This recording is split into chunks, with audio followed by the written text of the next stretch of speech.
Jeremy Hunka, welcome to Acquiring Minds. Thank you, Will. Jeremy, I was struck by our pre-call. There were a lot of themes that will be familiar to regular Acquiring Minds listeners, but you talked about your growth as a leader more directly, in more detail than we typically do here, which I now realize is kind of strange because I suspect that leading effectively, learning how to lead effectively is actually what is so hard often about this journey of buying an existing business and stepping into it. So, Jeremy, I'm eager to share your experience with the audience. Let's begin with some background. How was it that you decided to buy a business and go down this journey? Thank you, Will. And I should have said this earlier, but I told you this in the pre-call, but you were probably the main source of content and learning in my business buying journey. And truly thank you. And thank you to all of the previous guests who helped on that. The question Jeremy. Was, how did I get to buying the business? Yeah. Give us a little bit of background and how things started pointing you in this direction. Yeah. I always say I was never the lemonade stand kind of kid. I was never an entrepreneur from a young age. I didn't start a lawn mowing company. College, I was a chemistry major that I thought would either go into research or teaching or ministry of some sort, and never thought I'd even be in business of any kind. And soon after college, I ended up getting a job at a property management group. We did commercial real estate and started to see where business and the people on the receiving end of business can be aligned. I got to see as we were managing and leasing medical office buildings, I got to see our local owners, Gary from Glen Ellen, Illinois, and our tenants, and see how when we lease well, we manage well. Gary wins, the tenants win, the people going to the doctor's appointments all win. And I think that entirely changed my mind on business. And Jeremy, what had your notion been before that? Yeah, I think I often use the word slimy. I think I was just a little wary that it was hard to do business successfully without it being sort of a not win-win scenario, some sort of win-lose where either someone's making a bunch of money and someone is on the unfortunate receiving end of that, or it's not working out. So I think seeing a scenario in which a real local person had an investment, we managed it well, and people got to receive benefit from that investment was, it sort of sounds silly, but eye-opening to me of, okay, like the business world can be win-win. Commercial real estate specifically can get hard when you get into less elastic worlds. Low-income housing can be really tricky to manage well in a way that sort of benefits both parties. It's a great problem to be solved. But when these were sort of nicer suburban medical office buildings, it was great. It was, people don't need to be here. Tenants don't need to pay a bunch of money to be here. So we need to do it well in order for them to want to be here. Okay, so you soften with respect to business in general. I opened my eyes to it being a potential career path for me, and prior to that, it was never sort of really even an option. Again, it was chemistry, ministry, or teaching, and those were sort of the three options. And so connect the dots from commercial real estate to buying a business. Yeah, I then ended up moving up to Colorado. I was from Chicagoland originally, and did two other jobs in the commercial real estate space. One was a little bit more on the debt side of things. And then one was more, I still liked the tangible nature, which sort of everyone says in the real estate and the small business space, but I did really like the tangible nature of a real estate asset and wanted to be with a group that was a little bit more hands-on there. And spent my last few years prior to buying the business at a Denver-based commercial real estate group. And they were a wonderful place to work. They gave me way too much responsibility, and I got to oversee our operating portfolio, which sort of ultimately did end up leading me to the business. I loved a few things about that. I love seeing we had high-end Class A apartments throughout Colorado that did not need to be occupied. No one needed to rent them. They weren't a place people had to live at $3,000 to $4,000 to $5,000 a month. And it was a really cool process to see, how do we build these well? How do we buy these well? How do we manage these well in a way that people want to be here and our investors can make money and sort of everybody can win. People will renew and stay and not have to move every few years because no one loves that. So I loved that role, and I probably could have been there for a while, but two things. One, we were a small entrepreneurial company started by two serial entrepreneurs, and I think seeing them and their journey was, maybe to their dismay, a little bit desirable for me to get to see what they've done, the excitement of the businesses they've built, the lifestyles they built from there. And I just had developed at this point a lot more skills of really a lot more on the deal, spreadsheet, underwriting side of things was where my skill set was starting to grow out through the few different commercial real estate experiences. So somewhere along the way, decided I was young. At this point, I think I was 26. I was married. We had a mortgage, but otherwise didn't have too much else riding on it. And really wanted to find something. We were hoping to have kids someday that would allow me to be, the phrase I use is above average on the present scale. So again, I've never above been average on the present scale, Yes. meaning to your family, present to your with my family. Yes. Mhm. And again, it was never a deep desire to be my own boss. Some days I actually still wish I had a boss that could tell me what to do because I miss that at times. But they might be two sides of the same coin, being able to control my time and being my own boss. But I was much more concerned about that. I wanted to be able to still work full 40 plus hour weeks, but be able to do it on a schedule that could be picking the kids up for lunch at 11:30 someday and working at 10 p.m. that night and being able to control that time. And that was really sort of what led me to begin looking for an entrepreneurial endeavor. Real estate would have been the logical option. It was sort of what I do best. I loved it. I do still love it. I still wonder if I'll go back to it someday. There are a lot of things I miss about it, such as having some tangible land value and improvement value that's not solely based on cash flow. But it was 2020, summer of 22 at the time. Interest rates were going up. We didn't have the cash to take down some commercial deal on our own. And it just didn't seem like the time to raise money to try to find a deal. I feel like at that point, everyone was getting into multifamily and rates were just making that all the harder. So somewhere along the way, I discovered Cody Sanchez. And I think it had, like a lot of guests, never occurred to me that these small businesses buy and sell and transact. And I remember my first time scrolling through Biz Buy Sell, and it blew my mind. And I remember seeing businesses, some of them which had names. I'm like, I know that literal business, or just that's starting to drive down the street and thinking of, oh, this business has a business model that may or may not be working, but has a business model that I had never thought about before. And that process became very fun to me. Actually, as I've been preparing for this, I've been reflecting on how much I'd sort of loved that what became a year-ish of diving into these small businesses and how they work and business models I had never heard of or imagined, just getting to see how they work, why they don't work. And now, Jeremy, is that to say that you liked the process of searching, or was it more like the process of cruising Biz Buy Sell and being curious about them? Because searching lightly is fun. Searching seriously is maybe less so. That's a good question. I don't want to have rose-colored glasses with that either. I think I did, and maybe we'll get here. I think part of my journey has been realizing that when I was operating a real estate portfolio at the spreadsheet level, I was not necessarily operating the businesses in a way that maybe I thought I was.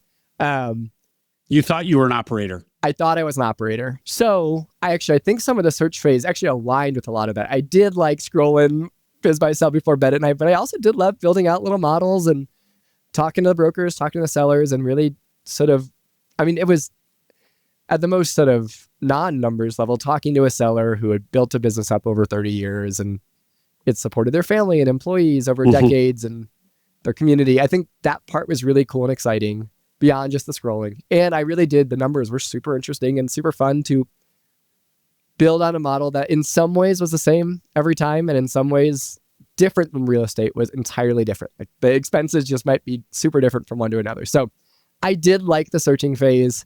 I do vividly remember getting to a point in the searching phase where I was like, okay, if I get to a year, which I know is a very normal timeline, and I was part-time doing evenings and weekends. If I get to a year, I might take a pause on this because it's getting tiring. I'm working a full-time job. And then like all your other guests, I'm also working in the evenings and the weekends and the lunch breaks and all of those things. So I did like it, and it is also tiring and often feels fruitless for a while. Yeah. And Jeremy, did you consider quitting and doing a full-time search? or was that never really something you were going to do? I honestly never really considered it at the time. My wife's a therapist, a counselor. And at the time, she was still in grad school. So I was our only source of income.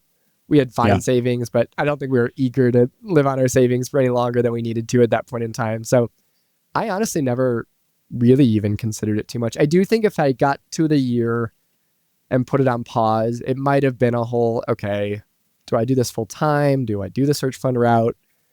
I don't know if I had that much strategy when I first went into it. It was, I've got evenings, I got weekends, she's in grad school, I got time. Let's just start looking and see what we can do. And I never had to get to the point where I had to consider, is this full time? Is this quitting my job? What is this? Okay, Jeremy, tell us about anything more to say about the search or your criteria or how you found the business that you did. Yeah, I mean, I think similar to a lot of your guests, it was pretty open. I mean, some guests obviously have very specific targets, but it was ideally 300 grand in SD minimum. I knew my wife and I could probably take down something that maxed around 500 to 700 with our own money before we would need investors. But I was looking somewhere between 300 and $1 million, avoiding all the basics, retail, restaurants, etc. Wanting recurring revenue that I never found. And it really was just a brokered search. I mean, I talked to bankers, lawyers, accountants, etc., but I really was on biz buy sell most of the time, and ended up getting this deal sent to me by a broker, which was fun, but he had just seen it come up online and knew it was something that I wanted, but it felt like I had like a secret proprietary search flow there. But yeah, it was biz buy sell, and it felt similar to the real estate world of, again, the group I was with had done a great job over the years, and almost all of our best deals were deals that were listed by a broker somewhere. Obviously, you can get the home run deals off market, and I'm so impressed by people that do, but I think it was just, I could get a double or a triple on market and probably save a lot of time, and that was sort of my thought there. I did a very minimal, like a few dozen proprietary emails early on, and quickly realized it wasn't rewarding any efforts. Yeah. Well, proprietary is indeed very difficult. And I think there's a strong argument to make that it's not worth the time. Now, if we could have an argument about that all day, I'm sure. And building a team and a full-time search would be a very different scenario. But for my scenario, doing it part-time, being our sole source of income, the sooner we got it done via our brokered search, probably the better. And so what did you find? What was this business? I own Summit Cabinet Coatings, and we are a cabinet refinishing company. My team would be mad at me if I said this. We're effectively fancy painters. But in that, we are really refinishing the wood. So we repair, kitchen cabinets are mainly, so B2C. We go into people's homes, we take their doors to our shop, and in our shop, we repair the dents and dings from years of wear and tear and pots and pans and kids and pets and all of those things, so that when we put on this final coat of basically a very fancy catalyzed paint, our goal is to make it look like new again, as opposed to, I think we've all been, go to your friend's house, they DIY'd their cabinets and they look great. They look like they should look as painted cabinets, but they don't look like factory finished cabinets. So that's where we come in. Refacing is a little bit more of a common term. That means putting on brand new doors. That's about a quarter of what we do. So we do that as well. And on that side of things, we're actually a relatively affordable option compared to the refacing options you'll find at Home Depot or Costco. On the painting side, resurfacing, we call it, we're typically about 20 to 30% more than a painter with a truck. And we're usually about a quarter to a third of the price of a new cabinet. So it really is a sweet spot where you can get things that look like brand new for a quarter of the price. But that's what we are. And it's just the face of the cabinets. It's not. Sorry, I skipped that part. Half of our work is taking the doors to our shop. The other half, we hang up a curtain in the house. We do that exact same process of preparing the wood with the frames in the home. We're very thorough. All of our guys are W-2. We have air scrubbers and ventilation, where we'd really try to be the best contractor you ever work with. We're in and out of someone's house in a week. We clean up our dust. We ventilate it out. It really is an impressive process the guys have going there. And so Jeremy, is this a home service that is common? I mean, do these businesses exist in every market? Because this was the first time I'd heard of such a service. It's not super common. Again, refacing is something you can find at Costco or Home Depot, and that's a little bit bigger. And then a ton of painters who will paint your cabinets. We're a weird in between where we are effectively providing the same service as those painters, but with an entirely different product. So groups like us at the labor quality level we do with W-2 employees are a lot less common. The market in which I actually live, which we can get to talking, is not the market where I buy the business. I'm really familiar with one group that does similar work here in Denver, and they have, I think, 2 employees. So being in Fort Collins, we've got, I think, 13 full-time guys doing this is a relatively unique concept. Yeah. Yeah. And do you know anything about the origin story, the founders, sellers, and how they got into this line of work? Actually, I'm glad you asked that because we had not talked about that before. That I bought it from the sellers who were husband and wife couple. And the wife's background was in the service industry. She was a manager at Starbucks, which is where a lot of our trying to actually be a good contractor to work with comes from. And the husband was like a mad scientist for sort of refinishing, like what we do. There's a beautiful old hotel down in Colorado Springs called the Broadmoor. It's very famous. And he was one of their go-to guys for touching up any random thing in this beautiful old hotel that might need to be touched up, from baseboard to beautiful old bathtubs, whatever it might be. So he was sort of a mad scientist for making old things beautiful again. And somewhere along the way, they actually connected. They wanted to do something entrepreneurial. I think he was semi-self-employed, but they wanted to do something together. And they connected with a guy who trained them up in this. I think they made the process their own over the years. That was about 15 years ago now. But they had sort of someone take them under their wings down in Colorado Springs and send them off to go to Fort Collins and serve a new market with effectively his process. Mm-hmm. Great. And what can you say about the size of the business? Give us the bullet points. Yeah, we were we were right in the sweet spot of what I was looking for, between 3 and 7. I think we were just under 500 in SDE at the time I took over. Very asset light, just some spray guns and some paint. And price was, I think, 1.68, so just a little bit above 3 times. In revenue? Revenue was just about 2 million. I think we ended out the trailing 12 a little bit higher, 2.1-ish, but somewhere right around 2 when I was really underwriting it. And then one interesting note on that I was hearing in, I think, a recent podcast, but I was not the highest offer. It was an interesting scenario. I think this is common, but they talked to a few of their best offers, and I gave them a 2-prong offer, which somewhere along the way I thought would be helpful. I said, here's sort of near what you're asking, exactly what you want, and here's a slightly higher offer, and you give me some seller carry on standby to help me put less money in. Yeah. And I don't remember exactly how I structured it. I wish I knew this, but there was something where I had made the other one a little bit too complicated. I think spreadsheet me wanted to make something fancy, and they were like, how about we make it less complicated and give you the seller carry? And I was like, it's great. Okay. But I talked to them. They talked to a few of their best offers, and we really hit it off. I'm a Christian. They're Christians. I think it became very clear that they had cared deeply about their employees and their customers over the years, and they really wanted to find someone that they felt would do the same thing, and I hope I have. And I think that was important to them. I was also, I think, young and eager, and I think that caught their eye. I think their other main offer was from a sort of mid-career exec type, and something in that process made them choose me, which I'm very thankful for. And by the way, even though you were down in Denver and they're up in Fort Collins, that distance is how long? It's about 70 miles. I'm South Denver, so depends on the time of day. It could be, I typically assume somewhere around 3 hours round trip. They knew I was far. They knew I wasn't necessarily planning on moving there, and that was okay with them.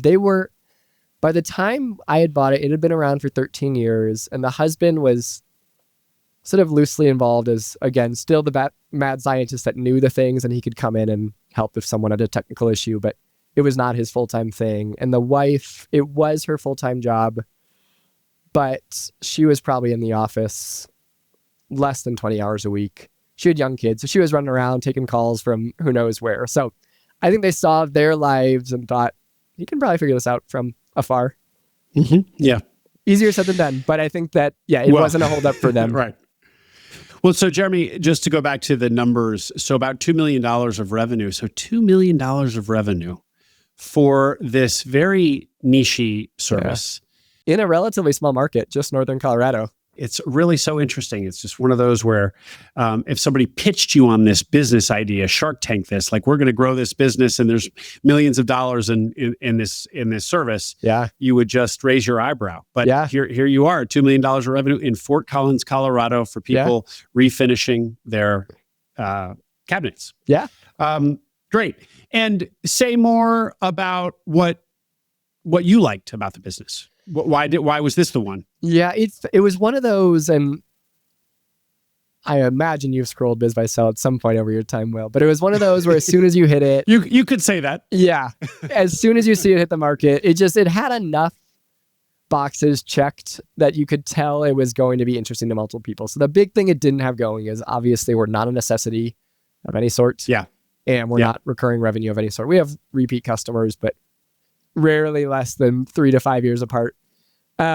But it was sort of right in this sweet spot of 500 SDE. It wasn't too tiny. It was big enough. My wife and I could take it down without needing to get more investors, something like that. It had been around for 13 years at this point, which I really liked. It had also 13 employees, which I also really liked. I got really close on closing on a much smaller business. I was under LOI. All of these things that I ended up bailing on, mainly for financial reasons. New monthly financials kept getting a little bit smaller than it should have been. But it only had a team of 3, and that was something that was really making me nervous of transitions. People, you never know what'll happen, and losing one person there could be a third of the company. So it had 13 plus people. It had been around for a while. And the last 2, maybe more intangible things were, one more before them was, again, we're not a necessity of any sort, but we are a lot cheaper than new cabinets. And we have a weird moat that is when the economy is going well, historically, more people start spending with us. Discretionary spending's up. It's great. And assuming there's some fine line between the economy slowing down a little bit without hitting full-on recession, we also become an interesting option for people at that point in time who could rip out their cabinets for 30 grand or could come to us for 8 grand and get the same thing. So there's a nice economic moat there despite not being a necessity and not having recurring revenue. I've heard a similar dynamic in other businesses. I can't remember which, but there should be a name for such a business where it surges alongside everybody else when times are good. Yep. But it also has this weird dynamic when times are bad. It also becomes a good solution. I've seen this pattern before. It's an interesting one. It would be nice if it had a name because I always try to explain it and I fumble over my words as I do it. But similarly, when rates are high, people stay in place and update their own home. When rates are low, they move. They might buy a house that needs more updating. So again, it would be nice if we were a necessity, but we had all these unique dynamics working in our favor that were really attractive for it being effectively a contractor. And then finally, the sellers were good people. Again, they treated employees well. We had shockingly high tenure. Again, our guys are W-2. They get insurance, they get retirement. And I think I just liked the idea that they had that was treating our people and our customers well will also be good for our business. And I wanted to continue that. And then lastly, they just had a surprising amount of, my team might laugh at me for this, but like systems and SOPs in place that I didn't often see at businesses this size. And it was nice to at least be coming into something. Even if it was just a Google Doc or a bunch of Google Docs, it was nice to have some of that in place, knowing that I was a complete outsider. Well, and when you saw how the husband and wife were kind of running it, husband less involved, wife involved, but kind of in between, taking care of her kids, good indication that, that the business isn't running itself. I wouldn't go that far, but there's huge. Some infrastructure in place. Totally. They had built out a great team underneath them. I mean, as you know, again, looking at a ton of businesses where the owner is just deeply entrenched in it. And again, it was still harder to get myself out as we can talk about, but that was a huge plus knowing that this is far away, but the owners are not the ones doing the cabinet work day in, day out, that kind of thing. Yep. The, call it $500,000-ish, mid 6 figures of SDE on about $2 million in revenue seems like better margins than I would expect from a contracting business. Yeah. Should I read into that? And is the reason because it's this kind of specialized work that is not so common to find? Yeah, I think that's probably fair. That's actually funny. I should probably do better research on other contractors because we are unique that I've sort of just stayed in our lane, which is, I've always felt our margins are a little low, partially because we're, again, full W-2, insurance, retirement, that kind of thing. But yes, I think our price is a little higher. And that's sort of where we stand, is this in between of a premium product that's still cheaper than full replacement. So yeah, 20 to 25% margins is historically where we've been. Great. Jeremy, you said you presented two options to the sellers and that they basically took the best elements of both, elements for you of both, which is great. Yep. So where did you land? Can you give us the deal terms? Yeah, and I wish I remember what the actual other option was, but we ended at, again, 1.68 on about 500 in SDE, about 2 million in revenue. And I just confirmed on the settlement statement, I put in about 90 grand of that. So Will, we were talking about this before, but that is just about 5% there. That came, and I'm always half embarrassed to say this, I'm almost proud of my 0% down. That came almost entirely from home equity. We had a HELOC open for years and used that there, which I think meant the lender didn't even take out an additional lien against the house because the equity in it was so limited at that point. And then the remaining 150 was from the seller note on 2-year standby. So you bought this at a time when the SBA still allowed that for the seller standby could be counted as part of your equity injection, at least for the purposes of what the SBA, the lender, would require. So they did 150, I did 90, and the SBA did the other 1.54. Yeah. And so your contribution with theirs is about 10%? Yeah. I'm not doing the math. I think actually a little above. They were more than 5%, which the SBA liked. Okay. And say more about the HELOC. So you just had that open anyway? It wasn't something that you scrambled to do because of the acquisition? No, we had already had it open and just sort of unused when rates on it were super low. I thought it couldn't hurt to have, and had done the whole, I think it had to be drawn a few months ahead of time to be seasoned in the account kind of thing. But as far as the bank knew, it was like, I think my banker knew it was from our house, but they saw it seasoned in an account. And at the time, I think we had a HELOC that allowed us to borrow on nearly 100% of the value. Thankfully, we didn't actually have to do that to get the 90 grand, which was great. But we basically tapped in as much as we possibly could in case we needed it and used all of that for our down payment. The thought being, we had some cash we could have used, but it's nice to keep some cash on hand. So there's additional interest on it, obviously, but I think it's 7% interest only. That didn't feel it wasn't going to sink the ship. Yeah. And that 7%, you said, did I hear you say that's when you took out the HELOC because the interest rates were low and you were going to be able to lock that in? I think originally it was like a 2% intro rate or something. I wish I had it at that point, but it's basically stabilized at 7-ish% right now. Maybe 7.9, maybe it's 8. Great. And anything to say about the vulnerability of your house to the personal guarantee and to the lien? Anything more to say about that? Given that you kind of brought your equity in your home down to a lower level.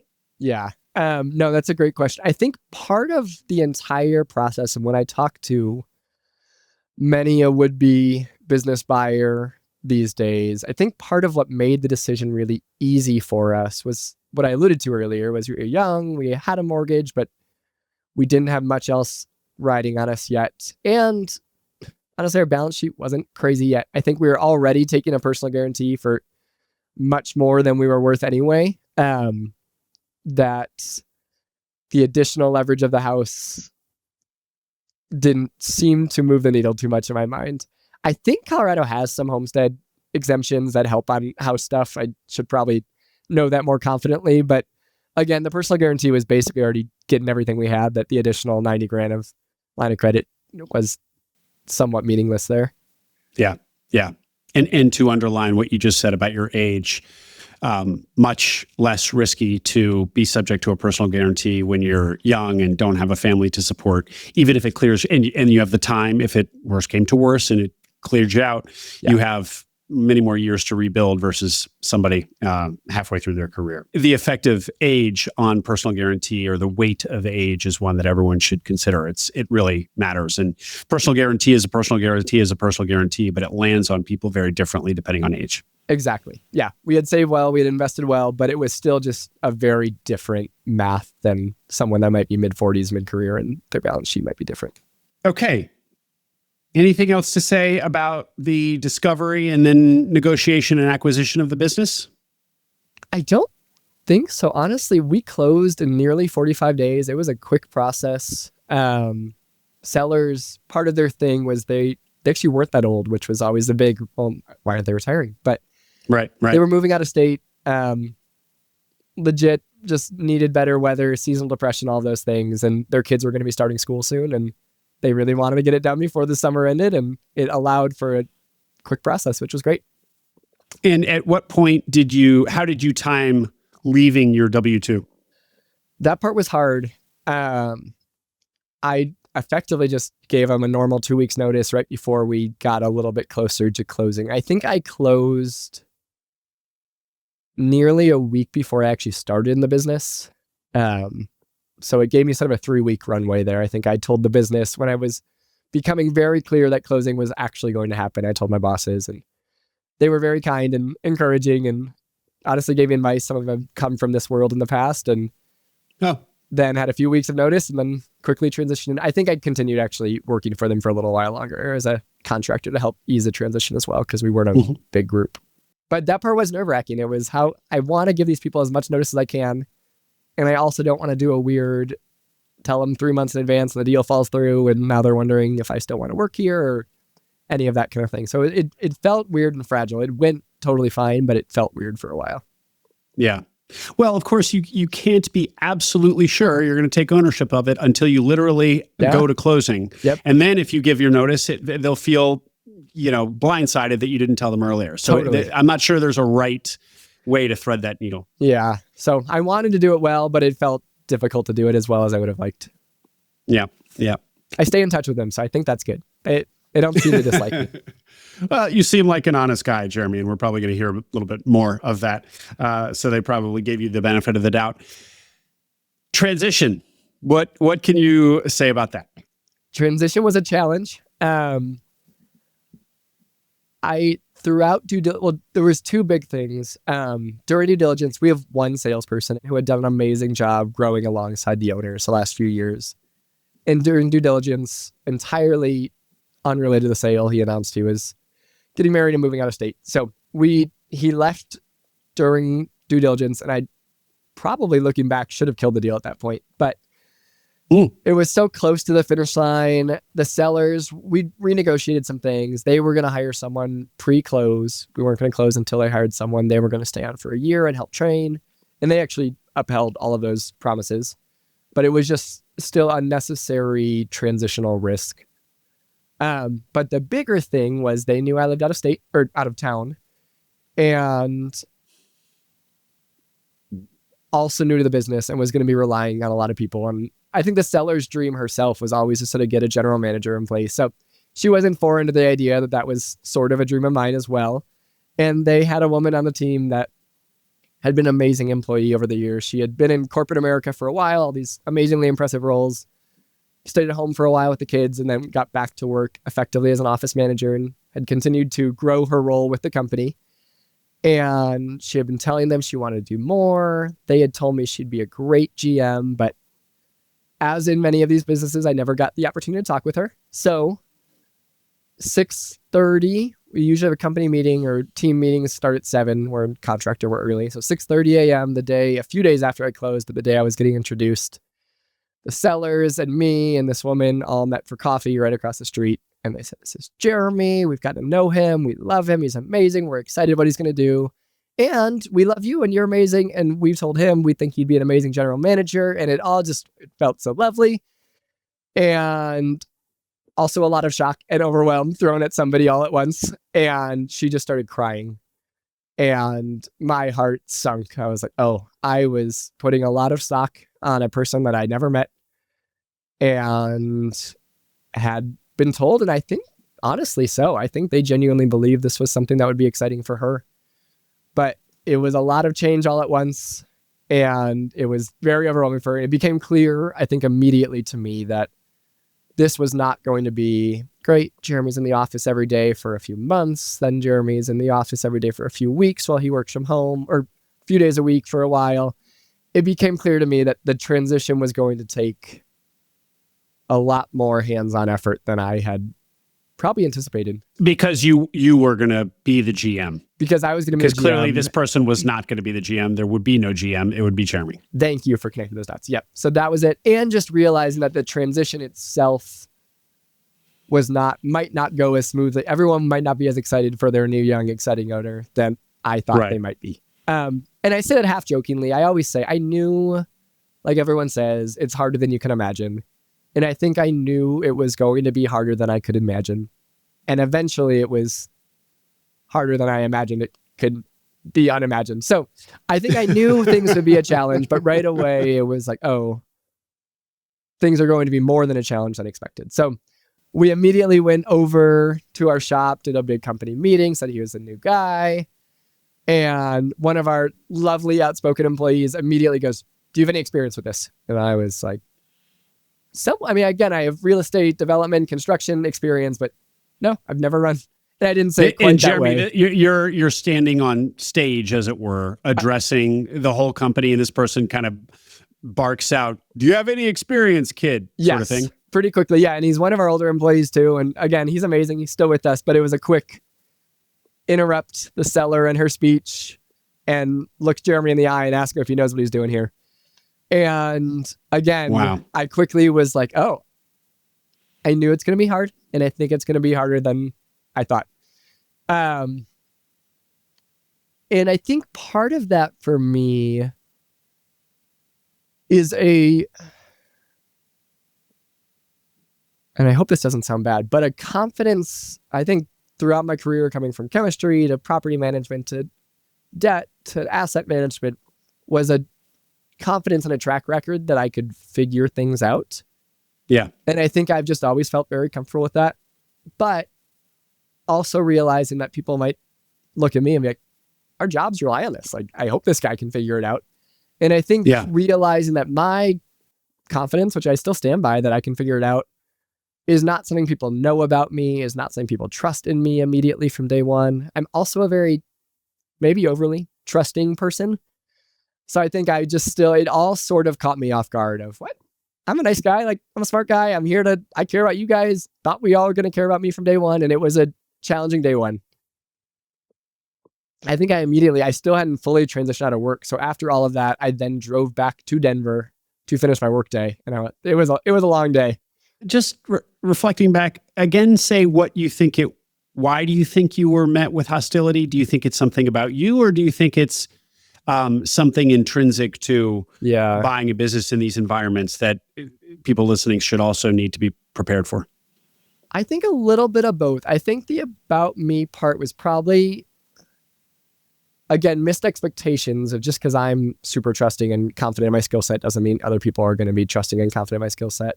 And the other part is, at the time, I had not even yet turned 28.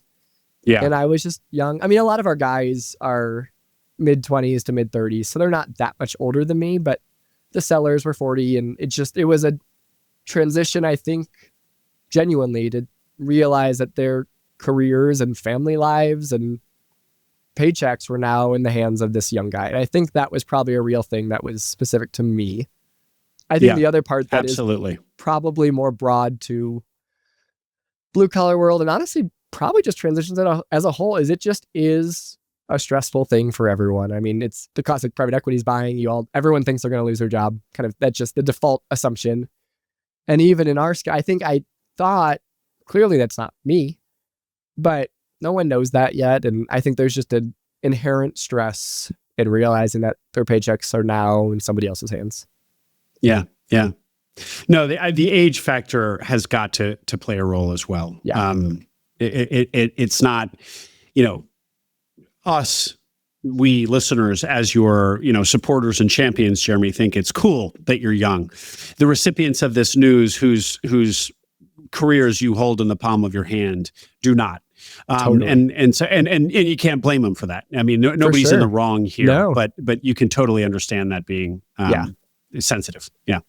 Yeah. And I think partially there was, and again, I'm sure we'll touch on this more later, but I am young.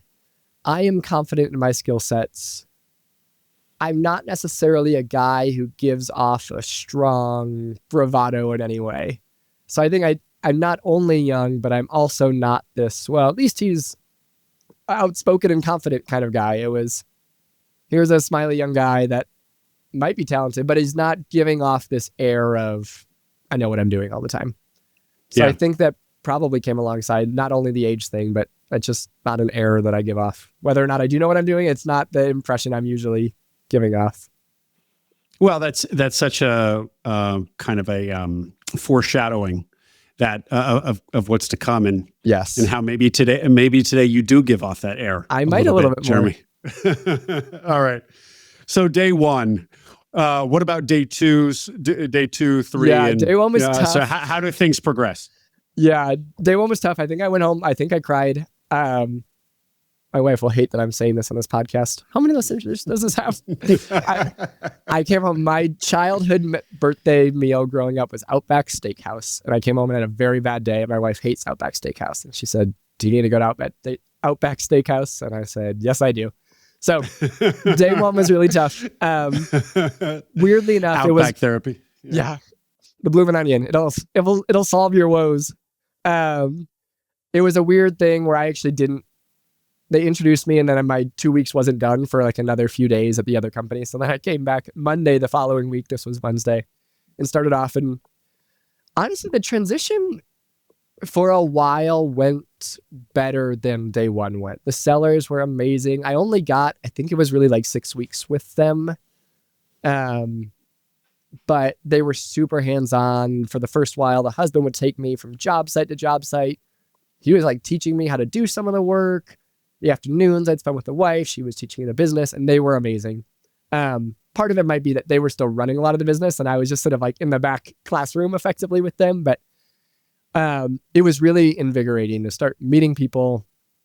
There was definitely some continued challenges to work through of people's fear in the transition, but I think it was at a point in time where it was sweet to start to get to know the people. They were excited to start to get to know me. I think I was spending a lot of time working through the relational aspect of the fear and trust, that lack of trust that I saw the week before. So honestly, all of the transitions sort of went well for a while. I did quickly realize I didn't have a general manager, so that was just going to be me. But again, the sellers had been amazing. Even certain things of right before they left, we did reviews jointly with everyone. They talked about how they think through raises and how they were wonderful. Even strategy of, okay, I want to build a little bit more of a technical leadership team because I don't have the skill set as much as I can do some of it with them, but hire sort of supervisors and managers, and they strategized through all of that with me and said, this guy will be great at this. And they were great.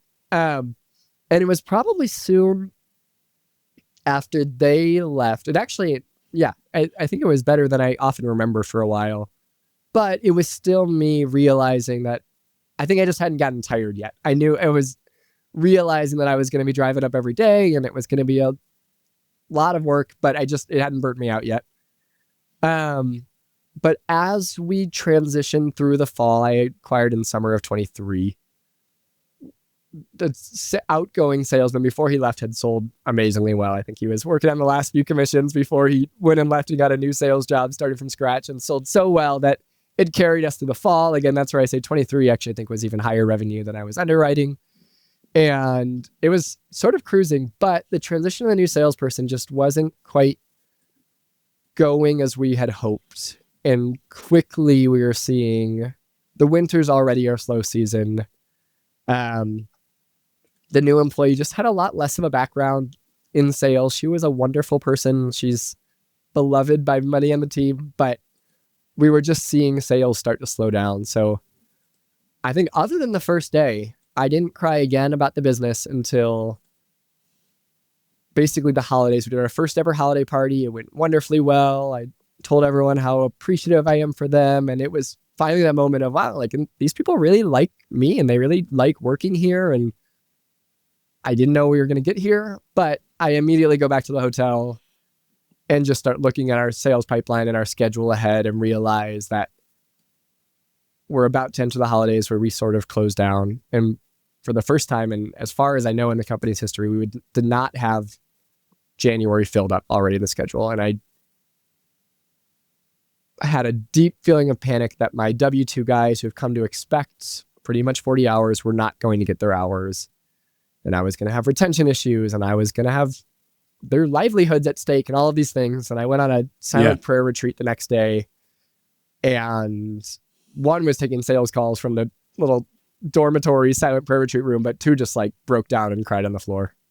And it was like, okay, so the terrible part wore off and broke into a high of this is fun, I'm having a great time.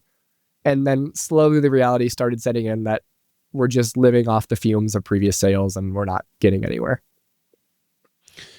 Got to ask, Jeremy, because the way you characterized it was that you kind of looked at the January pipeline kind of for the first time that night after the Christmas party.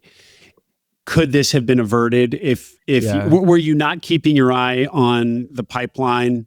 Was that a kind of part of the rookie mistake here or not really? I think yes, in some ways. I think I phrased that slightly wrong. I knew what we were staring down. So even I think I used the holiday party anecdote as a strange moment where I knew what we were staring down. But I was there finally just like trying to celebrate everyone. What had already probably for about a month become evident that sales are slowing down dramatically. Gotcha. So it felt like a point where all of that finally came to a head of I'm throwing this party, I'm spending money for all this morale boost and all of this stuff and it's going great. And I know deep down, and so does some of my front office team, that like sales actually aren't going well. Yeah. So it was more that. I do think we've learned that we need to plan ahead for our slow season a lot better. The seller probably warned me of that a million times, but we learned some things strategy wise of when to start potentially doing increased marketing or time sensitive discounts, that kind of thing. But no, it was more just all of that finally coming to a head of we've been trying our darndest. I've been jumping in and making sales calls for the last while, and we're still entering the holidays and still might not have enough hours for our guys throughout the entire next month. So what is the next move? You have a salesperson, but sales aren't materializing. Do we connect those dots? Yes. I think I had definitely connected those dots and started feeling some friction probably on both of our ends there for a while. I think I was probably demonstrated on the fact that at this point we're 6 months in and I'm still driving 3.5 hours every day for that entire time. I was starting to realize that I was since day one, since the reaction I got on day one, I was very concerned about retention. I was very concerned about doing anything brash, anything that would honestly upset people, for lack of a more broad word. And I think I wasn't quite ready to say this person's got to go. So they had come in right as I was coming in. So they're a relatively new employee as well. I wanted to give them the runway they needed. To my not credit, my ownership, I'm not a sales guy. I don't have a sales background. I'm not a great like sales manager. I'm not there being able to coach super well. I can try. I even jumped and did follow-ups, but it's just, I'm not the expert from whom someone can glean wisdom. So eventually after the holidays, we hired a sales coach to work with her, again, just trying to give her the best chance. The other thing was, it still was our sole source of sales. We have a great sort of incoming lead marketing machine system where the leads just all come to us. We just need to close them. So that part's great and was great. But the closing part was hard. And I was very hesitant to let go of someone before I had a replacement for that person. either I was going to sell, and I had a few times when she had been out of the office, and honestly, my conversion rate was sort of low. I loved it, but I think I was less good at it than I thought. We had a gal in the office who actually did a great job every time she did sales, but we had a full-time other job for her to be doing. That I was just really hesitant to make a change that would both rock the cultural boat, because the team did really like her, at least our office team, and would leave me without a salesperson for who knows how long. So soon enough, I guess, and this all overlaps with the period in which it starts getting darker outside. It starts getting more tiring for me to be leaving not only a few minutes before the sunrise, but maybe an hour or two before the sunrise. And honestly, life just started getting really hard. I think sort of January, February, March of 24 now. Sales were down, and I was sleeping up there, sleeping on a cot in my office a night or two a week, because in my mind, that was less painful and exhausting than having to do the early morning drive multiple days a week. If I could just do even one night out there, that basically meant I got one night off doing an early morning drive. And all the while, I think it might have been a little bit less painful. This maybe sounds bad. Had sales been through the roof. Yeah, great. Money's there, but my life's sort of hard. Or my life sucks, but there's no money. Or my life's great, but there's no money. So it was sort of just a bad combination of, I'd say it flippantly, but I did sort of like my life, I'd sort of jokingly, flippantly say I hated my life. And it was really hard. I was a shell of myself. I was getting really tired. I was feeling at a loss of what to do about the sales. And again, our office team, part of what I love about the business is there's a really close, one of our technicians one time said, we're a bunch of big burly men who love each other. And there's like a very sweet environment within the company. And the office team has their same thing. So specifically the office team, I was really afraid to shake that boat.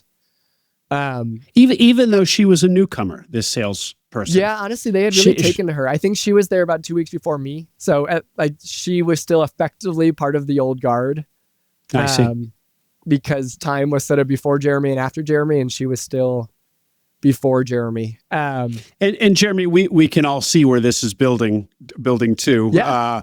But so often the fetal position moments, I think, are because people really don't know what to do. Yeah. And they're at a loss. Yeah. I knew what to do. Exactly. Theme one. Theme two from our world is that people fire slowly. Yeah. They know they should, but they can't bring themselves to do it for whatever reason. Yeah.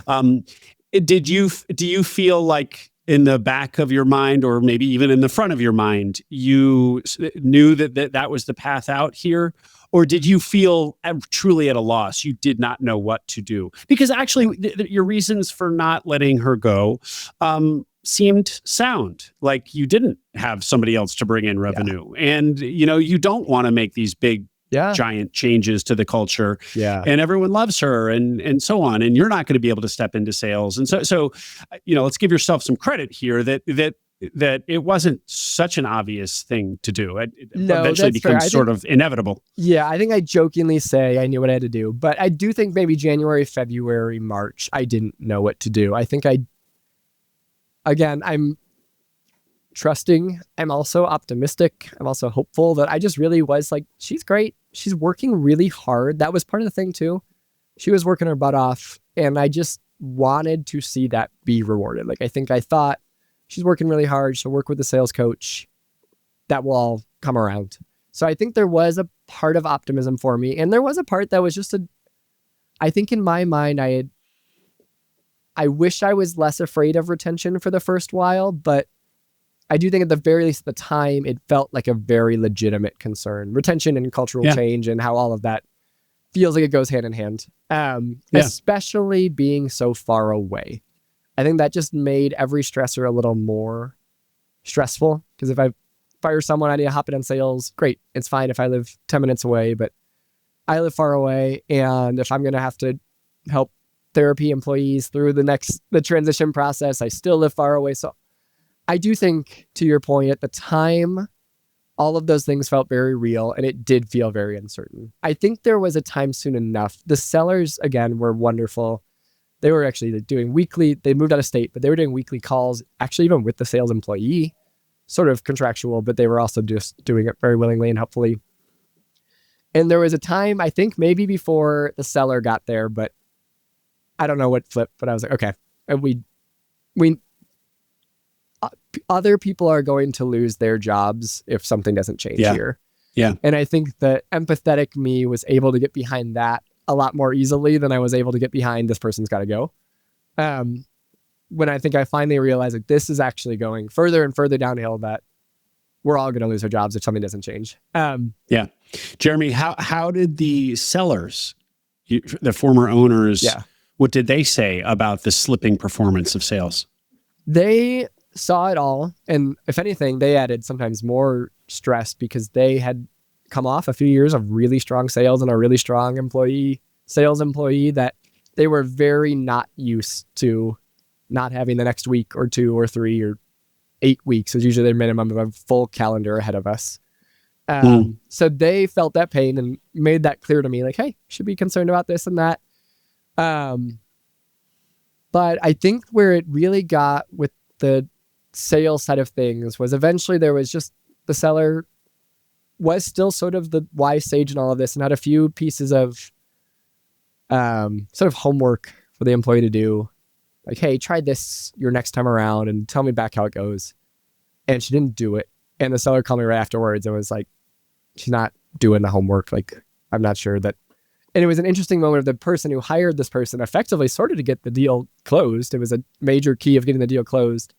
I think finally came back to me and was like, okay, I think you're right, Jeremy. We got to make a change here. So that was, again, easier said than done. It took me a long time, many months actually, of having a listing open to find someone that I felt so confident about could do a great job relatively quickly that it was worth letting somebody go. How did you have the job description out there without the team seeing it? It was on Indeed, and on Indeed you can make a company that is local specialty contractor or some sort of generic. You can't post anonymously, but you can like make an anonymous sounding company. Yeah. So that was how I did that, which again, I think all just felt a little hard for me. I think I just felt I didn't want her to go. I didn't want her to know I was behind her back, but it really became a matter of we are a unique place. Saving everybody else's job. We're a unique place. We pay our guys well. Like multiple of them have had kids since I've been there and gotten married, and like we need to save their jobs and their families. And I was able to get my head around it that way. Yeah. In the middle of all that, I guess, was my time of also realizing that I can't keep driving up there every day. And my wife... Say something about how the employees really wanted you there, which was kind of a counterintuitive reaction. Yeah, I think there was... Again, they never asked me to. As soon as I saw the transition was going to be really hard, I was like, I got to be here every day. And maybe there's a later conversation here about my thoughts on a buyer getting really in the weeds right away in a way that might actually be unhelpful if they're trying to eventually get out of them. But somewhere towards November, December, I started trying to pull back a little bit. Honestly, I would just schedule all the meetings I had, which were legitimate meetings. I'd meet with my accountant or I'd meet with, I don't know, a lawyer or my business coach, something. I'd schedule them one day a week in the Denver area in person. They were real meetings, but they were a good excuse for me to be like, hey, guys, today's my meeting day. I'm in Denver. And quickly enough, it just became, explicitly clear. I think I was told that we don't like when you're in Denver. We like when you're here. We feel supported when you're here. You're really responsive when you're gone. Like because I was nervous people would be upset. So I would always respond to a text or call like really quickly. But there's just still something different from being able to look you in the face and ask you a random question. Part of me was like, yeah, that's slightly the point. I'm trying to build a little different system there, but I had never been super explicit about it for a while. I had felt that tension whenever I'd do a day a week in Denver. I'd feel the tension. And I just... And let's just call out here, Jeremy, that this is kind of an unusual reaction, as I said, because first of all, most people probably welcome the idea that the boss isn't there. Yeah. I think most people like it when they don't feel like they have to, just the boss is right over their shoulder. So it's interesting that everybody wants you to come up and just be present all the time. Also, given that, that first reaction from your day one speech where people are, kind of like, who's this young whippersnapper who thinks he's going to come in and tell us what to do, that they would then kind of want you to, quote, support them by being present all the time. Just kind of a counter to what we would think would No, happen. I don't disagree at all. And I think a few things there. One, I actually genuinely struggled throughout the process of feeling like had I had a boss who said, hey, I trust you. I'm not going to be here every day. I'm super available if you need me. I would have loved, that's like my ideal boss. So Right. I think I very much struggled with the idea Exactly. that was not other people's ideal boss. And I do think, and I say this hopefully humbly, we got to the point, and maybe it's just because of my people pleasing, or I think I did prove to be a better leader than they expected at times, that they really liked me and they liked having me around. They liked me as a resource. They knew I didn't know as much as the old owners. They knew I was raising up people and managers to sort of build more of a system that was less dependent on me as the expert.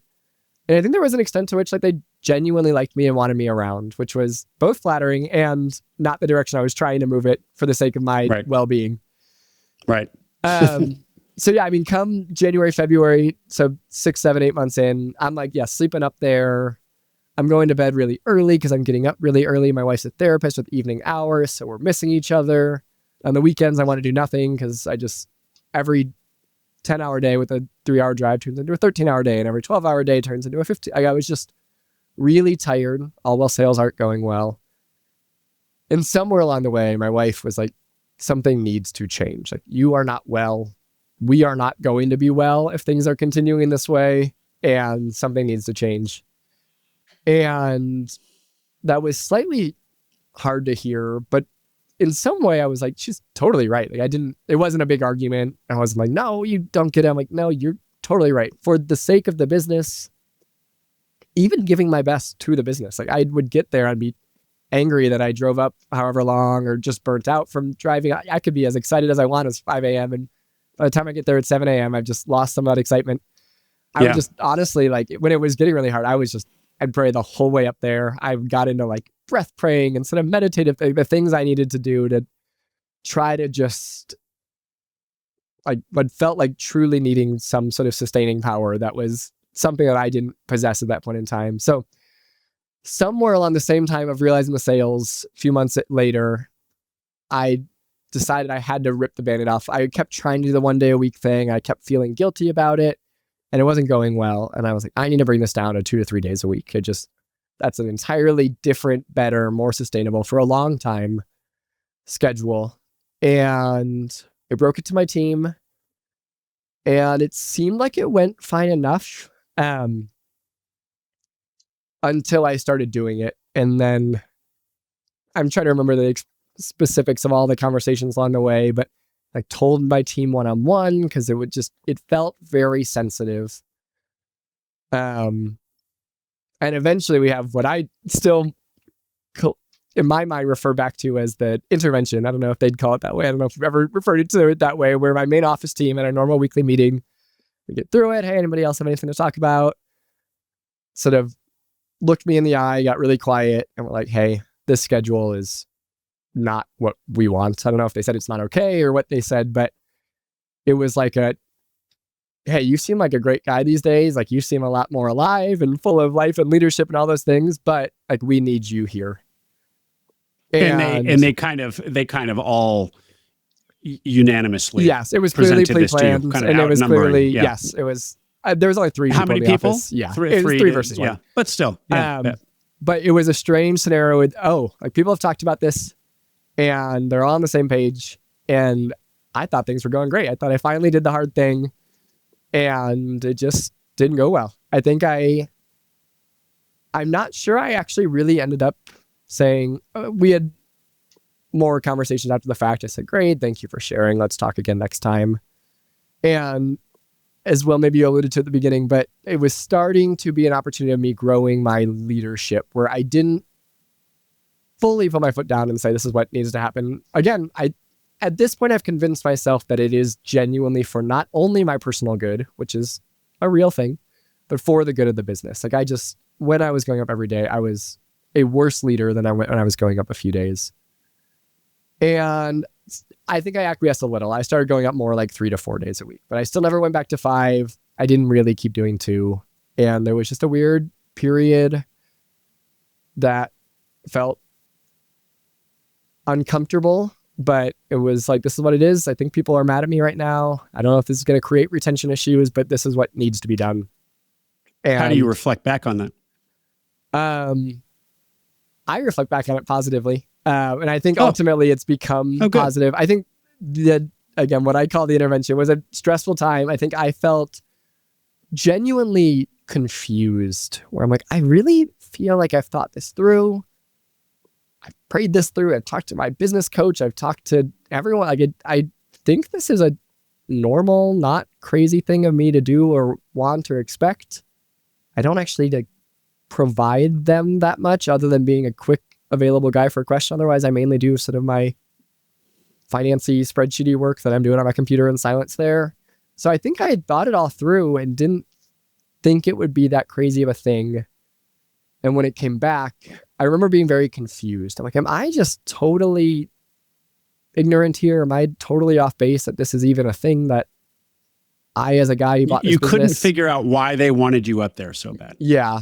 And there was a comment which I still understand of someone compared it to when you walk into a locally owned restaurant and you see the owner there and you're like, great, the owner's here. He's making sure everything's good and quality and all of that stuff, which I still honestly understand the premise of. And I'm not sure I actually have a good response to that, except for the fact that none of my desire to not drive 3.5 hours a day was out of a lack of like passion for the quality or the culture of our company. It was like, this is my full-time thing. This is my blood, sweat, and tears all day, every day, weekends, whatever.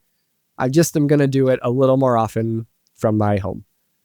Yeah. So, yeah. And by the way, that comment about the owner being present is usually from the perspective of the customer, not from the employees. Yeah. And I'm not. And they were talking about, but then this was an employee who said it to you? I don't remember well enough if they were saying, well, our customers want to see that versus, well, we want to see that. I don't remember that clearly enough. Okay. But would customers have had any awareness where you were anyway? No, I mean, honestly, we sort of have a showroom. I don't really have a true office up there. So I would often just sort of set my laptop up in the showroom, but customers will walk in and out all the time and not know who I was. Again, the previous owners were probably there half the hours a week I was there. So you're already giving more face time than the previous owners did. Yeah, which again was a point of confusion for me. Where again, partially they liked me, partially I was smoothing a transition, but that part was genuinely confusing to me and hard. So you kind of met them halfway and you started going up again a little bit more, not back to 5 days a week, but maybe 3 or 4. But it's not going in the direction that you want. You want to be going up less. Yeah. And how does that then evolve? And that sort of stays where it stays until relatively recently. So it ended up being 3 to 4 days a week for a long time. But at the same time, sales still just weren't getting there. And I had run, I think, 2 different listings and just, again, the gal we had like really worked very hard. She was very lovely. I had no desire to make a big change until I really found that right person. But we make it to the summer, about a year in. So this big anniversary of a year of having bought the business. And I remember feeling like, okay, it's not winter. I'm not driving up as much anymore. But I genuinely don't see like a light at the end of the tunnel. I started going to therapy for my first time ever during all of this. I remember that summer being like, am I depressed? And the guy was like, I wouldn't put a label on it, which I think was sort of him saying yes. What about your wife? Did she notice a change after when she had pressed you to not go up as often and to say there's got to be a change? I think yes, but only I think my just physical exhaustion was a little better, but yeah, I think as sales continued to not rebound, my actual sort of mental, emotional hopelessness had gotten worse. I remember truly getting to the point where I'm like, we couldn't sell again today for the load balance that I have. And that felt like where is the end of the tunnel? I'm not seeing it. So that was just a hard period, but my schedule sort of stayed the same. Again, it had gotten a little better. So that part was better, but it was just emotionally very taxing, mentally very taxing. I'd gotten a lot more vulnerable with friends during this time. I remember going to meet a friend for drinks and I'd like end up crying. And I've always sort of prided myself as a sensitive, emotional, thoughtful guy who can cry when other people cry and do that. But again, through all the therapy, through all the whatever, it was an interesting process of working through, oh, I'm the one that's unwell right now and not in control of my emotions. And I'm showing my feelings in a way that is a little bit past the emotionally aware image I like to give off. So it was just like an interesting emotional journey here. I'm working through a lot of people pleasing with my therapist as I, again, couldn't even tell my employees that I wasn't going to go up every day because that felt too scary to me. Because in the people pleasing, to your point earlier of when did I know I need to fire her, there was still, it always felt very intertwined with legitimate concerns about retention and about employee satisfaction that I think brought up things about people pleasing that I'm not sure I realized I wrestled with until I had a bunch of people that didn't like me and I really relied on them. And it just brought up something that I didn't have to deal with the first 28 years of my life when people usually liked me and I was usually successful in whatever I was doing. Did it get to the point where you felt like people didn't like you at the business? That might be too strong. Again, I think actually in general, they really liked me. I think there was points of they're not always going to be happy with me, which is a very basic thing for a boss, but was a challenge for me at the time where I think throughout my life, I'd just, again, been a great high achieving employee where people liked me, friends liked me. I'm engaging, whatever. That was the first time where people weren't always happy with me and I wasn't always succeeding. And those things were just a lot heavier on me than I think I would have ever thought when I was running the numbers during my search a year earlier. And so did you eventually come to kind of accept that? And now you're somebody who you care less about people liking you? Yeah. Or did you figure out a way to get them to like you again? No, I figured That's out the way temptation, right? I figured that way out right away. That was how I won them over the first few months. Like I did everything they wanted. I was there all day, every day. I figured out how to get them to like me quickly. The harder part was getting comfortable on the times that they weren't always going to like me. And I think I've generally gotten there. I think starting with the ripping the Band-Aid off of my schedule is the first slight step. Honestly, therapy and prayer were both huge. And then finally into the point where we did end up replacing this employee was probably one of the last big milestones in that of we found our current salesperson who is amazing. We're up, skipping ahead here and spoiling it. Sales are up way year over year. It's amazing. But I let that employee go on a Friday, actually, ironically, right before I went to another one of these silent prayer retreats. They keep coming at very necessary times in my life, which is good. Just throw it on the calendar and you'll need it more than you realize. And I called the two other office employees and just let them know it was at the end of the day. And they sort of took it fine-ish enough. They see all the numbers. They see the sales numbers. But I got texts and calls from one of them later in the week that said, hey, this is not okay. We need to talk Monday morning. It's like, whoa, okay. And again, all these conflict averse things coming out of me of, okay, someone's mad at me. I'm basically signing up for a meeting where I think I'm just going to get yelled at by one of my own employees, which is an interesting concept in and of itself. And I think was annoying to me even to think about in and of itself. And I show up and I got a lot of, it felt like I was being interviewed, interrogated of why did this change happen? Why did this have to happen? Why did you do this? How'd you even find this person? I'm like, job posting. And just a lot of like, how could you, why would you? And it was a confusing interaction to me where I'm like, you guys have seen all the numbers. You guys see all the same things I see. The office staff, the guys don't necessarily. We're getting better at that. And like, this had to happen. And I think I had finally gotten to the point where like, this had to happen. And I tried my darndest to say that clearly and kindly and also sort of shut down. I tried my best to sort of shut down. They're like, this is blowing up to a thing it honestly just should not be blowing up to in this dynamic of the office place, and shut it down and just say like, nope, we had to do this. I'm very confident. And the new gal's coming in an hour and I need everyone to be nice to her. And it was an interesting moment for me that I look back on maybe very differently than she sees that conversation, but I see it as a time that I was really able to hear someone's like deep frustrations with me. Like she was hot, and try to hear them, listen to them, reflect them, but not internalize them any more than I need to, and to stand by. And again, be like, I don't know, was I wrong here? I think I knew that this was the right decision, so I didn't need to internalize that deeply, but then to stand by, hey, this is what I did. This is why I did it. You might not see that. And then getting to the point of personal acceptance that I need it to be okay that you might never see that. You might never agree with this. You might even see sales up 40% year over year or whatever they are right now and still not think back on that decision and think Jeremy made the right decision. And that was a big moment for me to be able to sort of sit with that. Say, yeah, she's super mad at me right now, and I think she's just not seeing it, and she might not, and that's fine. So that was sort of probably one of the biggest things in that journey of just being a lot more comfortable with it, of not only trying to make people happy all the time and make them like me, but be okay when they don't like me. Well, I think one of the core features of good leadership, of course, that's a word that it's so laden with definitions and stuff, but is the ability to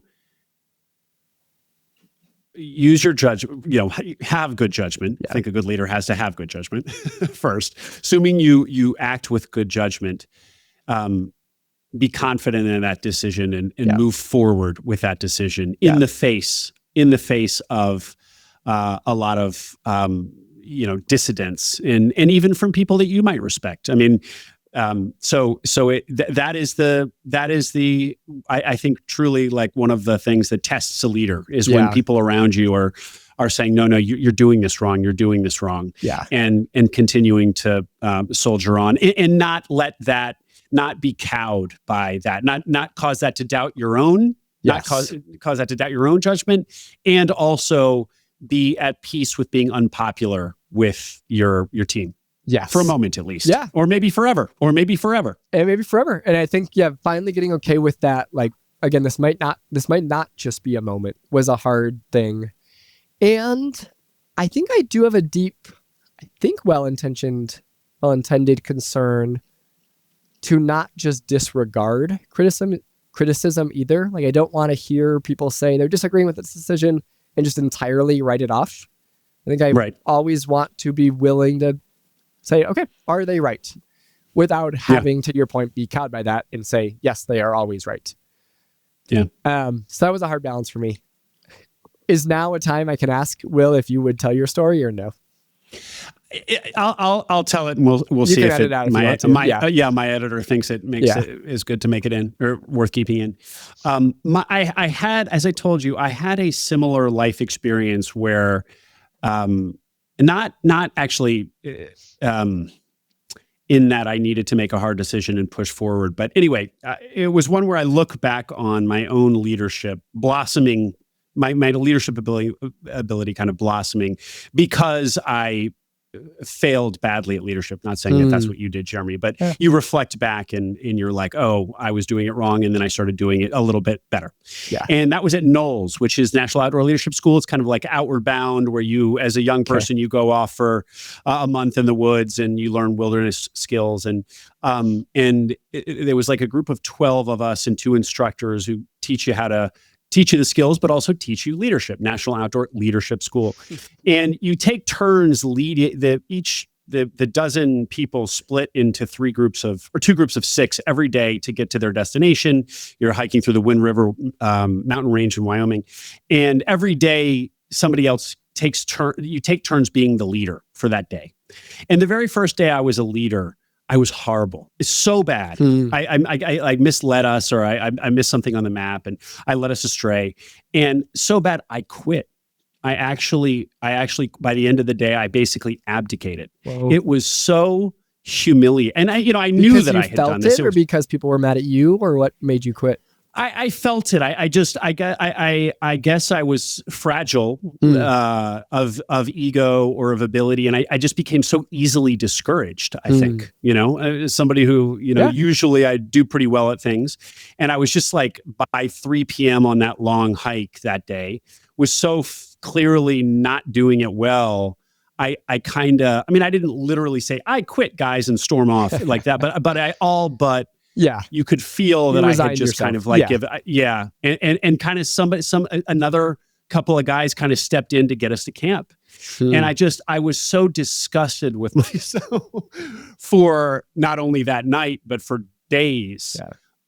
It was bracing. And it was like, I will never, I was so humiliated. I was like, I will never again be so weak. And from then, it was just such a turning point. And from then on, just if nothing else, to avoid feeling such humiliation and such disappointment in myself, it was very motivating. And I thereafter I had a couple more turns of being leader, as we all did. We cycled through, took turns over the course of this 30-day period. I led much more firmly, and not in some authoritarian way. I was collaborative and still good, but I wasn't just so fragile and weak. And by the end, and then the way this month culminates is the group of the 2 instructors hike back into civilization on their own. The 12 split into groups of 3, and over the course of a 4-day period, each group hikes back in on their own. And leaders are elected, 1 to each of the 3 groups, and I was elected one of the leaders. So it was this wonderful, resurrection almost, if not to use such a heavy word, but there's a better word. But it was, it was I had essentially that. No, I love that. At least of my self-esteem and a sense of self. And so anyway, it was just a transformative moment of leadership for me in a very young age. I was 15. I wish I had had that 12 years earlier. Yeah. Not to say that, I have it all figured out, but there are these maybe for some of us who find ourselves in leadership positions here and there in life, these moments where you, stiffen the spine for whatever reason. Either maybe that motivation comes from within or from without, but you do it and you kind of learn what it feels like to be a proper leader. And it is not about popularity. It never is. No. Thank you for sharing. Sure. I always value when you share personal anecdotes on the show, and it's fun to get to hear it right here with you, because honestly, I relate deeply, and I genuinely wish mine had come a lot earlier, because I think a lot of my business buying journey had been harder than it probably would have been had I had some of these, difficulties earlier in life. Jeremy, your success before buying this business, they say, this is kind of an interesting thing they say about Harvard students, that I'm going to butcher this, but the gist is that certain high-performing organizations don't want to hire Harvard students because Harvard students are used to success. They've just gone through life excelling. And so when they get into they don't handle failure well at all. They're thin-skinned because they've never experienced it. They have no experience with failure. And it sounds like there was a little bit, you were used to kind of winning in life. And this was one of your kind of first confrontations with failure. And it wasn't like the first time in my entire life that I felt pain deeply, but it was the first time where things just weren't going like I could force them to go easily. And it's been a hugely beneficial process, but a hard one. But well, congratulations. That letting go of that employee and replacement, I think, feels, still looking back, like the first time I sort of looked back, it was soon after we crossed the year mark in the business of, wait, I think I'm doing something that I'm really proud of. Like, I closed on a business when I was 27.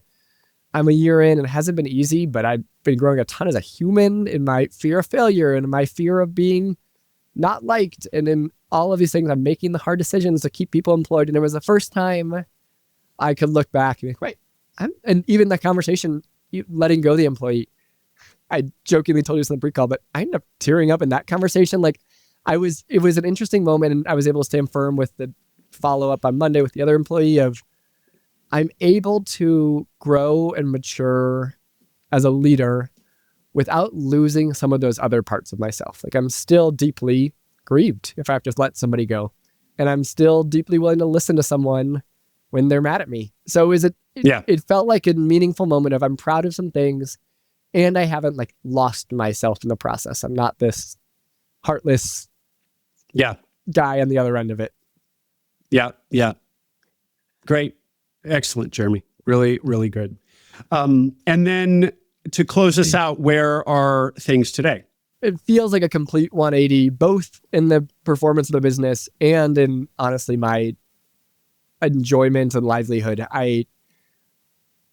The new salesperson came in last fall. Since then, again, sales have more than rebounded. We're up above the 2 million we were when we bought it. I think we're still trying to figure out what we're pacing for this year, but we're pacing well above probably the 2 that we originally where we bought it. So we've officially grown revenue, which is great after a notable dip. And then maybe most importantly, there was a time around, and I might now explain this in too much depth so you could edit it, but there was a time around the holidays this last year where we were sort of closed. I was up in the mountains sitting at a Spanish wine bar and doing a VTO by myself because I don't really have a leadership team. And for the non-EOS adept, it was our 10-year vision basically. And sales were up. I was only going to the office max 4 days a week, often less at this point. And I finally said I had 2 weeks off and was letting myself dream.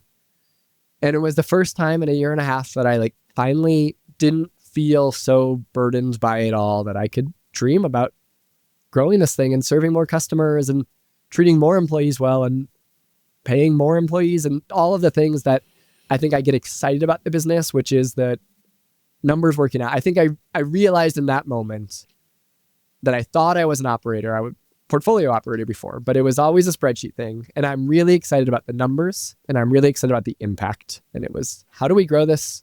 How do we make these numbers work? How do we impact more customers? How do we impact more employees? Not that kitchens are this deeply philosophical thing, but how do we make more old things beautiful again? And I think I started getting really excited about seeing my strengths and the things that I'm excited about. I really was good at figuring out where cash flow was and making sure that over that entire time of sales, we never had a real cash flow issue, where we were out of money kind of thing. We had lines I did it all well. Yeah. And I came to realize that to get to that vision and where I wanted us to go, which was, I don't know, more than I think it was 10 to 15 million in 10 years and maybe starting dozens, hundreds of franchises. It was a big vision that I might not be the one in the right seat. I think I always had sort of been battling with this ops manager that I wanted to be a general manager and thinking, who's in the right seat here? And I think I realized I really am a numbers guy and who's passionate about when numbers meet reality. And I'm less of the visionary leader that this business needs to get us to where it needs to get. So all of that prompted me to say, okay, now that sales are up, now would be the time to look for a GM. And I think what we need is what I started calling a CEO instead of a GM, not even a COO, but someone that truly is taking this and they're running vision. They are galvanizing the team and they might even have a GM or something underneath them. I was going to take that payroll hit because I thought it was what I had always dreamed of for this company, to really be able to impact people, for me to not honestly just hate my life. And I always am afraid I sound too Gen Z when I say that I want this work-life balance, but I think there was a real part of it that was not unhealthy for me for a while. And I think I realized that was the direction I needed to go. I started talking to recruiters, all sorts of stuff. And I've been working with a business coach for probably nearly a year at that point, who had sort of semi-retired. He owned one business at this point, but he had started businesses and built them and bought them and sold them and had a great career doing that stuff and was sort of advising me for free. I think he thought it might be I was his beta client for his new coaching business he was about to launch, and was telling him about, hey, I think I've changed all this stuff we've been talking about GM. I think it needs to be something bigger.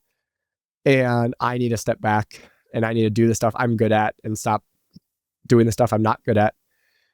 And he was like, it sounds right with everything you've told me so far. So started talking with the recruiter, but that night he emailed me and said, I think I can do it. And I said, I can't afford you. Again, he's 60s. He's a veteran at this kind of thing. He's great. And he said, make me fractional. I still run my other business a day or two a week. Give me 3 days a week, pay me $75,000. And if I can get you to a good enterprise value by the time I retire in 3 to 5 years, give me a little payout when I do it. So it was honestly almost a nearly immediate yes for me. And that's the season we are in now. I think actually one of the last big pieces of my people pleasing to sort of break was telling my employees, announcing this man to my employees when they all probably thought we had gotten sold again. I meet them all one morning. There's another guy in the office. Jeremy says everyone's got to come to the office at a certain time. And I tried my darndest to sort of say everything I just said, which is, hey, I have like big dreams for all of you, for myself, for this business. I'm really good at some things. I loved the deal analysis. I'm still really good at the spreadsheet stuff. I'm still really good at asking good questions, that kind of thing. But I need to partner with this like real operator who's going to help take you and the team from like a team leadership perspective to the next level. And honestly, they received it all really well. I got just enough people who were sad to see me step back that it was great for the ego. And and I communicated it just well enough that people were actually excited about sort of this next phase it felt like we were entering into. Mm-hmm. He jumped in and he was like, guys, Jeremy made two really crazy decisions in the last few years. And one is buying this business. And one is realizing the things he's really good at and wanting the best for you guys and the things that he's not really good at. And it was like a sweet moment where he was sort of actually able to slightly pat me on the back. And like, he did a crazy thing and he's been doing a crazy thing for you all these last few years. Yeah. In a way that I never could. And he's doing this because he wants the best for our customers and for you guys. And he's staying involved. He's still the owner. He's doing all the things that he wants to do, which is like an owner's dream. And it was sort of sweet for him to be able to communicate that, because it's weird telling your employees like, I'm actually just doing the things now that I want to do. And you guys don't actually have that same control that I do. So it's a weird thing to say yourself, but it was a really sweet thing to have somebody else communicate it to a team that at this point had really grown to respect me. So, so is point one, I think, that he made, which is that it's a crazy thing to buy a business, which so often employees don't appreciate, that, like with the amount of risk and totally, and just kind of the adventure that the business buyer is going on, which of course we celebrate here, but the employees just kind of see it through the lens of how it's going to affect them, and they just assume that if you're buying the business that you're just, some fat cat or somehow this is easy for you. Yes. And I think it was nice to have someone else say, I think he mentioned all the debt I took on, all the sleepless nights I took on, all the lack of paychecks that I took on while they took on bigger paychecks than me. I think he mentioned those things. And again, a way that I never could, but in a way that they all sort of nodded along. Like, yeah, he did do that. That was pretty crazy of him. And still is pretty crazy of him. That's awesome. So that was a very sweet moment. I was very nervous to tell them, and it went, praise God, so well. And that's the season we're in now. He was an answer to so many prayers I could have never even thought to pray. I was like, just find me a 30-something with some experience that I can afford. Nonetheless, of a guy who's done the things that he's done and already knew my business. He even knew, like, he hadn't met my employees, but he knew a lot of them by name when I'd talk through whatever strategy thing we were talking through at the time. So that's just been amazing. And we're about 6 months after that. I go to the office a day a week at this point for sort of half a day. I do our L10. I do a few other meetings while I'm there. It still is my full-time job. I'm not sure it's really the 40 to 60 hour weeks I was putting in before, but it is the main focus of my attention at this point in time. Sales are still up. We're in, thankfully, reinvesting mode, which means we've hired, I think, 4 more people this year to date, which is nearly 50% more than our 13-person company before. I guess 30%, but we're in growing mode, which is great. Also means cash flow still isn't as quite as amazing as we're hoping for, but it's the good pain of reinvesting, which even that, I think bringing in the CEO who is less tied currently to the cash flow as me as still owner has been really nice when he's like, no, we need to hire this person to grow. And I'm like, or I could just save the 60 grand and keep it. So it's actually been very sweet to have a partner who has a different mindset than I do when the cash is a acute pain to me at times. And he's like, no, I'm here to grow it. Revenue's up. We got to hire and we're doing it. Wow. And maybe last, tying a bow on that, the woman who cried the first day I bought the business, I thought I was going to leave. We had our fair share of headbutting over the years, but I always desperately wanted to keep her around because she was so good at her job. She was probably the one I was most afraid to lose.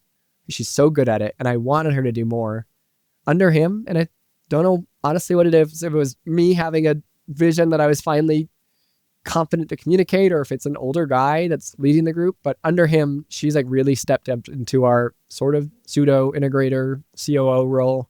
And it's been really cool to see. She like sits in on some of the leadership discussions with me and him. She partakes in them. That's been a really amazing arc in that one. Well, Jeremy, when we first connected, you had said, I'm not sure the time is right now, Will, because at least numbers wise, there's not a ton. It's not like there's a ton of money coming out of it. And you just explained why you're reinvesting. We might call it a J curve. Really, you're just investing for growth. I wouldn't call that really a J curve. You're just investing for growth. Yeah. J curve was last year when sales were dipping. Yeah, exactly. But I think that we both agree that you are at a moment of stability and plateau, and you have crossed a threshold. You have had a key success of sorts, if not, some giant exit or tons of money coming out of the business just yet, which is, of course, what you just spent the last few minutes describing, which is you have your life back. You're spending time on the business, in and on the business in the way that you want to. Yeah. You don't hate your life. The business is thriving. You have a CEO, kind of fractionally CEO, now kind of a pseudo COO in that woman. So things are, you've righted the ship, and the light at the end of the tunnel that you talked about before, not seeing. Yes. You've gotten to. You're at that light. It is here, and I think the light is now even brighter, where I'm trying to figure out, he's probably going to oversee our growth into the Denver market. And part of what I'm spending my time doing, again, now that working on the business stuff that everyone dreams of, is looking into if we're viable to franchise and all sorts of like much brighter lights that I struggled to even dream of a year ago. So I've already gotten to the point where the light at the end of the tunnel is here. I love my life. We're on track for notable profitability and growth, and we have an even brighter outcome ahead of us. So again, I feel like it's this weird liminal time where I am in between, not the depths of sorrow before and the beautiful exit or cash flow machine, but I truly love my life. I've grown a ton as a leader, and I do actually feel like I am a lot better a leader, whether it's leading this through a franchise or whether it's buying something else again someday. I think I have grown a ton and I think I'm a lot more confident in both my skill set and my actual ability, and also what I'm good at. Like if I were to do it again someday, I'm probably, or even the franchise route, I'm still more the spreadsheet guy, and I'll have to partner with someone that's more the team leader and all of those kinds of things. Jeremy, last question. So reflecting back on your leadership evolution, any advice that you'd give? And it's also personal. It all has, our own, we all have our own leadership styles, and that are based very much on our personalities and our own idiosyncrasies. So there's not going to be good universal advice here. Yeah. So maybe speak specifically to the people pleasers listening, who might have that same sort of kind of personality that you do. Yeah. Well, I think broadly, and maybe I feel a little differently now, but I talk to people a lot who still find me somehow having bought a business and want to learn more about it. And I think I often say it just really is not for everyone. But if you really want to do it, and you also think you're a people pleaser, or have just had, by the grace of God, a lot of success throughout life and not have to deal with failure and those things, really practically, I actually would say I would not over encourage people to buy something really far away. I think a lot of the pains would have been a lot easier had the days been less long. And the fire's a lot easier to put out if they're a few minutes away. But I think specific to the people pleasing portion of it, it's a lot of alliteration. I think the fear of retention is something I maybe talk about more broadly. It is a very real thing when you're buying a small business. Again, we had a team of 13, which felt great, but it was 3 in the office and 10 technicians who had skills that I will never have. The fear of retention is very real, but I think it's almost always overplayed. And I think trying to get your mind around the fact that, one, people aren't always going to like you, and two, they might leave because truly they just don't like you. They might be a fine employee, you might be a fine boss, they might leave, and needing to either buy the right business where that's okay or do what you need to do to make sure that's okay. And then finally, I don't know, go to therapy, pray a lot, try to truly find ways that get to the point where it's past the practicalities and just the broader, am I okay if someone never sees my perspective? Because they honestly never will when you're the sole owner with the debt. Like you just, you need to, you talk, a lot of guests talk about the loneliness of it. And I'm not sure I've actually always felt that. I think I have great community. My wife's amazing, but I think the loneliness only of the fact that like people will not see this the way that I see this was a hard challenge. And I think something that, I don't know if I'm having any good advice at all, but people need to get around to sooner rather than later. Jeremy, we will put a link to your LinkedIn in the show notes. Great. People can reach out if they have questions. I think there's a lot in your story and in your personality and energy that will draw people. So I really thank you for sharing it and for being vulnerable about this leadership trajectory that you're on. I relate to it, and I'm sure there are other people out there who will. And as I said at the very top, I think that it's taken me kind of 380 episodes to crystallize, but becoming a small business owner, I think perhaps why this path is so hard is some flavor of learning to be a leader in this environment. And many people struggling with that. And maybe there's no way around but through. There's not a way to do this other than just doing it. Yeah. And I think I feel that in a lot of ways. I think there are times like last summer where I think I was willing to say, I think I regret this. And now on the other side of it, I'm like, no, I think I'm glad that I went through it. There are things I certainly would have done differently, but there are things I never would have learned had I not gone through it. Right. But yeah, would love for people to reach out. Thank you also, Will, for everything and for making a space that I can talk about crying so frequently on one podcast. And if there are people who have already bought a business or in the middle of that, I'd love to talk with you and help you the best I can on that side of things as well.